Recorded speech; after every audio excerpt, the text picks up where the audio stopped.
無上甚深微妙法，百千萬劫難遭遇。我今見聞得受持，願解如來真實義。演揚妙法由安省佛教法相學會潘雪芬副會長及黃少強居士聯合主持，現在開始。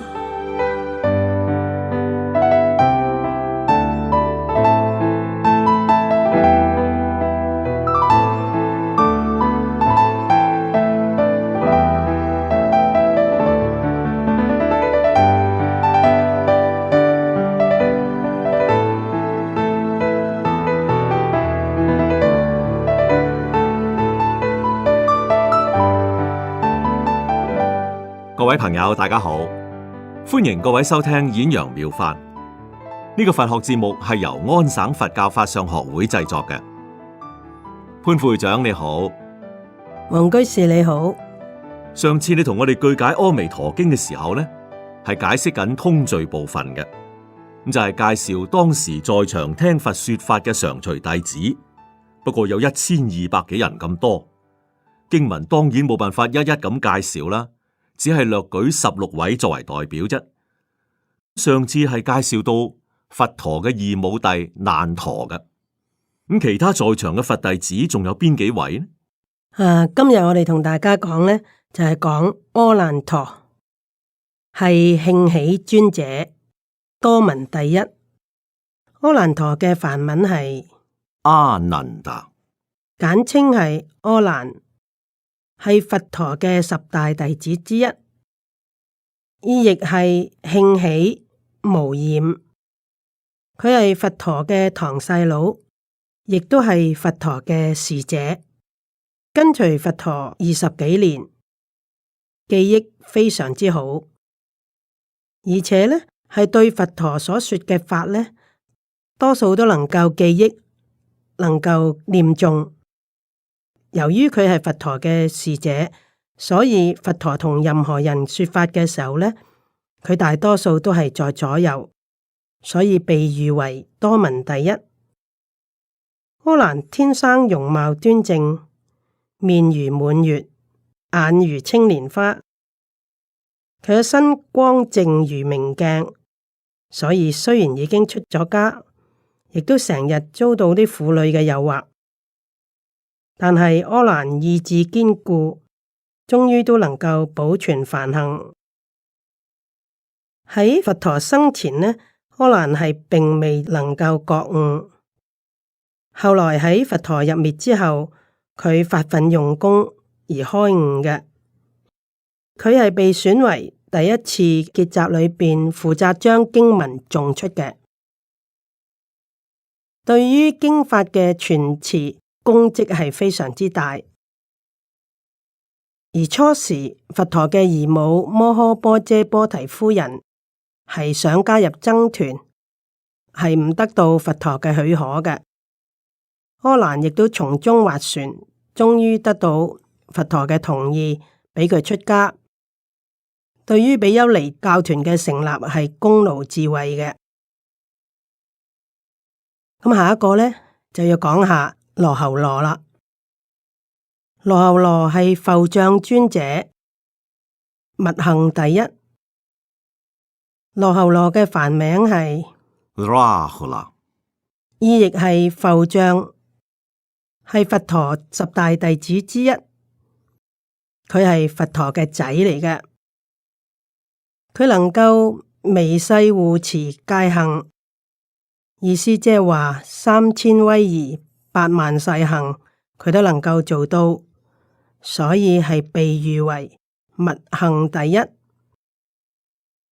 根據《未曾有因緣經》卷上度記載，佛陀成道之後6年，先至返去迦毗羅衛城，令到羅睺羅出家受戒，以舍利弗為和尚，目犍連為阿闍梨，亦都係僧團有沙彌之始。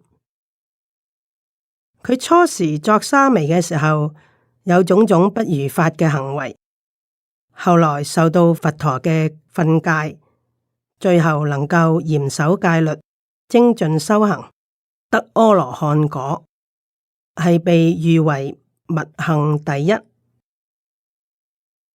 嗱，下一個要講嘅呢，就係憍梵波提牛師尊者，天供第一。憍梵波提梵文嘅名係 Gavampati，意譯係牛師、牛跡、牛相。話說佢因為宿世嘅惡口，喺過往世曾經取笑個老比丘冇牙，念佛嘅時候好似牛食草一樣咀嚼，以此惡因呢係感引到500世做牛。後來轉生為人，習氣未除，依然好似牛咀嚼嘅模樣。佛陀為咗怕世人見到佢嘅樣，誹謗又作惡因而獲罪，所以要佢住喺天上受天人嘅供養。嗱，下一個呢，就係賓頭盧婆羅多，係不動尊者，福田第一。賓頭盧婆羅多嘅梵名係 Pindola Paradvaja，係佛嘅弟子，亦都係16羅漢之一，係永住世間，現白髮長眉之相，又叫做住世阿羅漢。佢曾經因為喺人面前亂顯神通，所以受到佛陀嘅苛責。罰佢喺人間受人供養，應末世供，讓世人廣種福田，唔准佢入涅槃，所以叫做福田第一。據說喺唐末5代嘅時候，吳越王曾經設千僧大齋供僧，留返個首座等佢嚟。話不久呢，果然見到一個白髮長眉嘅賓頭盧尊者凌空而嚟，接受供養。嗱，下邊同大家講嘅呢，就係迦樓陀夷啦。迦樓陀夷係黑光尊者，教化第一。迦樓陀夷嘅梵名係 Kalodayan，佢嘅面容漆黑，但係黑而有光。根據《真一阿含經》卷第47嗰度記載，佢話迦樓陀夷其身極黑。佢試過夜晚去行乞，有一次天色黑暗，佢去到人哋嗰度行乞嘅時候，當時有個婦人正在懷孕，打算將啲食物放喺佢缽嗰度嘅時候，突然間呢係閃電嘅。咁由於閃電個光，就見到佢個樣，因為佢個樣醜陋，所以呢嚇到個婦人呢係跌咗落地下。由於受驚嘅緣故，佢跌咗落地，令到佢流產。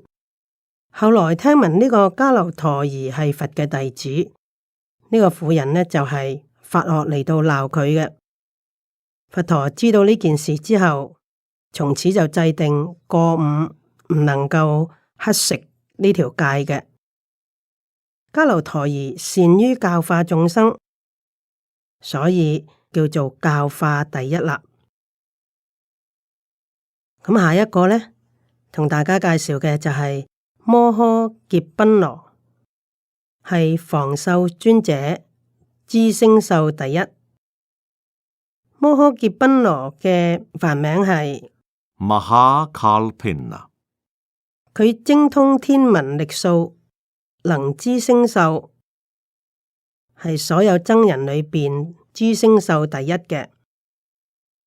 房宿係天上嘅28星宿之一。佢嘅父母因為向房宿祝禱而得子，所以呢係將佢叫做房宿嘅。嗱，下一個呢就係薄拘羅。薄拘羅係善容尊者，壽命第一。薄拘羅嘅梵名係 Vakula 話佢呢係活到160歲，係非常之長壽嘅。傳說話，因為喺過去世曾經布施過一個阿黎勒果，俾一個有病嘅比丘，救咗佢一命。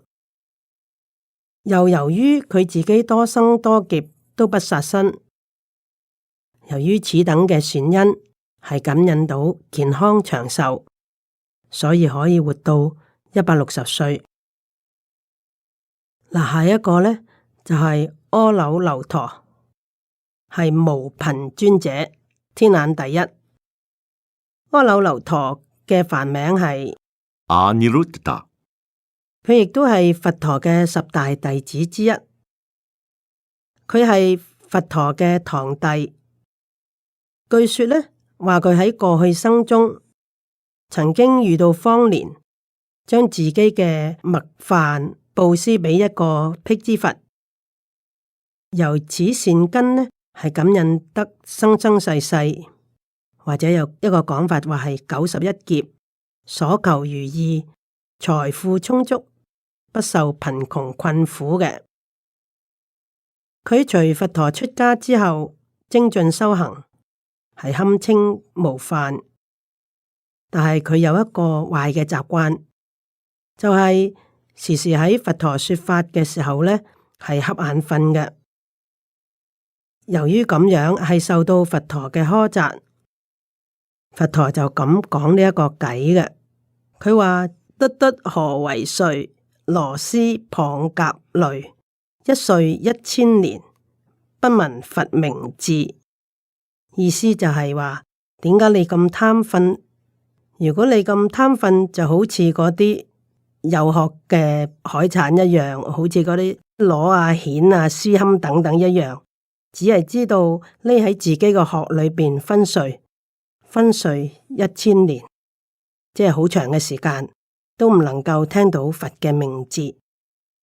由於佛陀嘅訓斥，佢恐怕墮落，所以呢係自責發奮，努力用功，經過7日7夜都不眠不休，終於係令到雙目失明。佛陀憐憫佢，於是呢係教佢金剛照明三昧。阿耨留陀亦都即刻依教奉行，勤修呢個金剛照明三昧。後來得到天眼通，係能見六道眾生。嗱，我哋呢就好簡單咁介紹咗呢16位尊者。咁我哋下次就會同大家介紹下在座嘅大菩薩啦。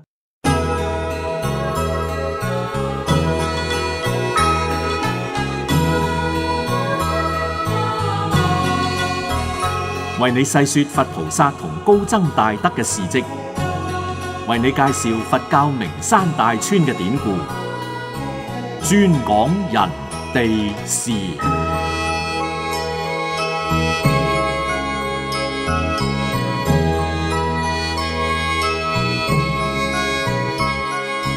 各位朋友，專講人地事，上次係講到貴為官宦人家掌上明珠嘅黃小姐，自從喺宜興慶山崇恩寺見過相貌有如潘安在世嘅玉林和尚之後呢，返到屋企就終日茶飯不思，鬱鬱寡歡，冇幾耐仲病倒添。喺佢病到昏昏沉沉、迷迷蒙蒙嘅時候，仿佛夢見自己前生嘅情景噃。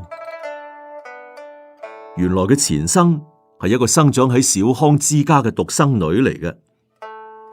有一次去到一間細小嘅寺廟燒香拜佛，睇見寺中嘅對聯同題字，字體剛勁豪邁，由欣賞而產生愛意啦。佢好想認識寫字嘅人，幾經打聽先至知道，原來呢啲書法係出自寺內一個書記師嘅手筆嘅。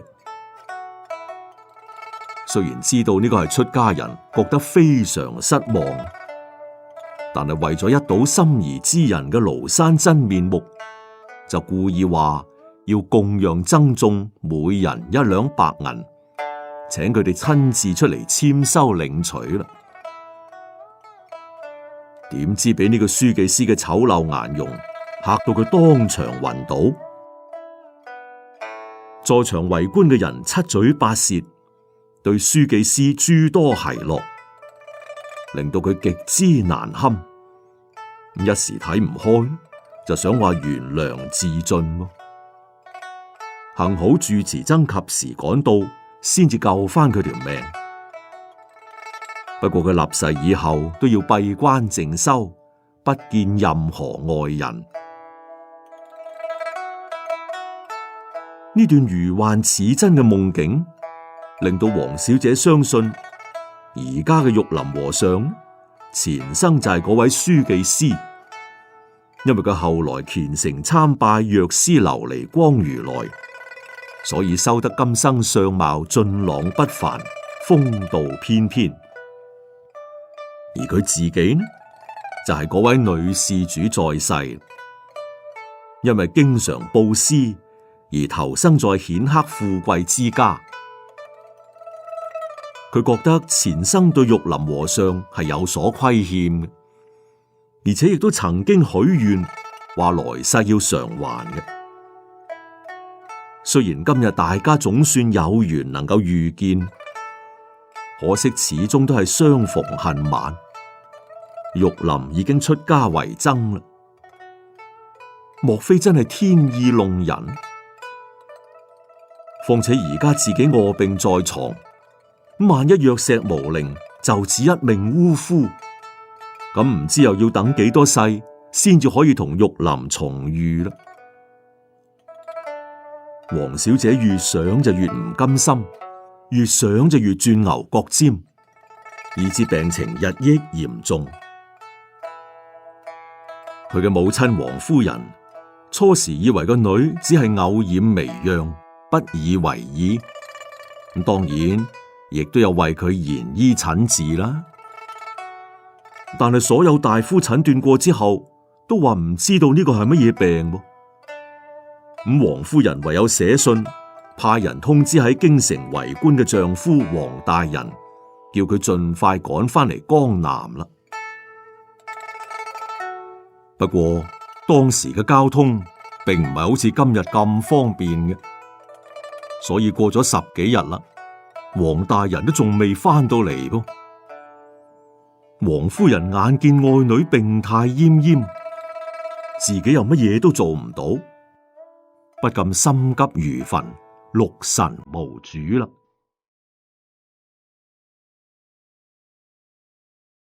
乖女，你覺得點啫？有勞娘親操心啦，女兒仲係覺得心胸鬱悶，頭暈腦脹咁啊！唉，點解睇咁多大夫，你個病都係一啲起色都冇嘅咧？女兒呢個病，相信冇人可以醫得好噶啦。點會呢？你放心啦，我已經使人快馬送信去京城俾你阿爹啦，叫佢馬上延請最好嘅大夫，然後即日帶佢回鄉。京城啊，有咁多名醫，一定會醫翻好你嘅。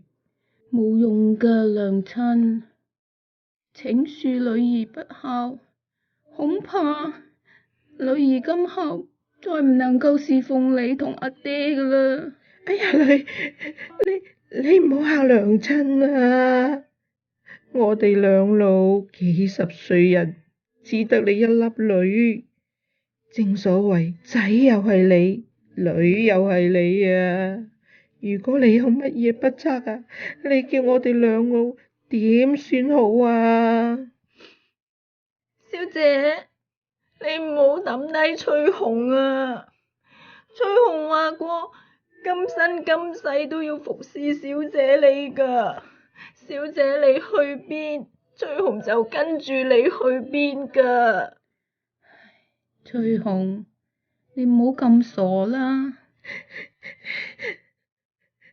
娘親，你唔使難過啊，或者呢啲都係命中注定嘅。我話一日最衰都係啊，嗰個咁嘅咩萬金和尚啊！如果唔係佢，小姐就唔使搞成咁啦。翠紅，乜嘢萬金和尚啊？你同小姐係咪有啲嘢瞞住我啊？夫人，其實小姐佢個病。翠紅，翠紅啊，你雖然係我哋皇家買返嚟嘅侍婢，但係我哋一直都冇當過你係下人看待啊。小姐同你仲情同姊妹，而家小姐有事啊，唔通你知道來龍去脈，可能有辦法救返小姐條命，你都唔肯講出嚟咩？夫人啊，我翠紅，唔好講啊！哎呀，小姐，事到如今，我唔講唔得噶啦。夫人，呢件事其實係咁嘅。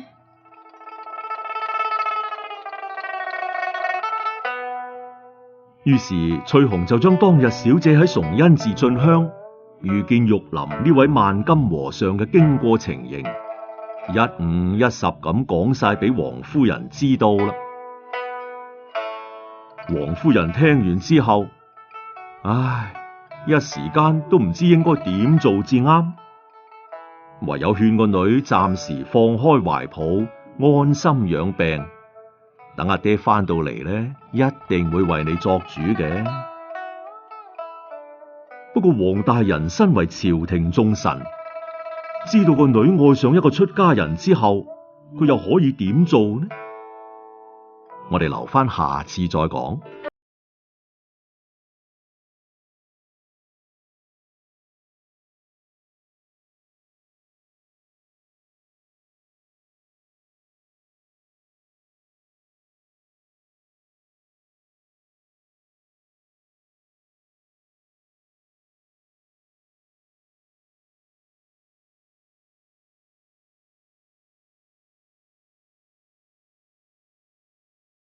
咁嘅潘副會長啊，有位溫先生問，佢話聽講大乘係比較小乘難修好多嘅，咁初學佛嘅人係咪應該先修小乘，然後先至再學大乘呢？嗱，所謂大小乘修行，主要係分別喺發心，各個目標不同。小乘人目標係着重個人解脫，係心量小，悲心唔夠大，係自了漢，對眾生嘅苦難唔憐憫。而修行嘅德目呢，就係37道品，即是四念住、四正斷、四神足、五根、五力、七覺支、八正道等等，主要係將我執同埋我所執銷毀嘅，其實亦都唔見得係太容易喎。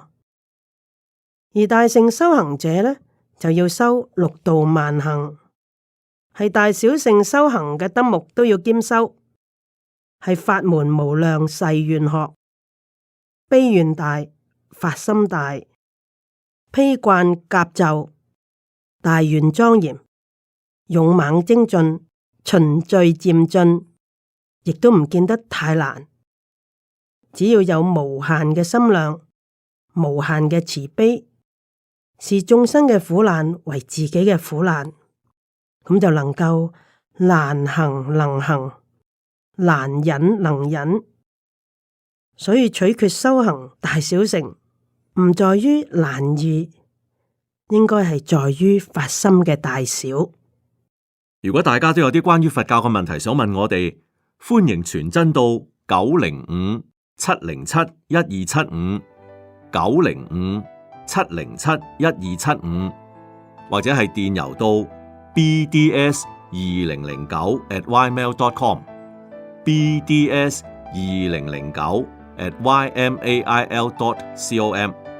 好啦，我哋今日嘅節目時間又夠啦，下次再會，拜拜。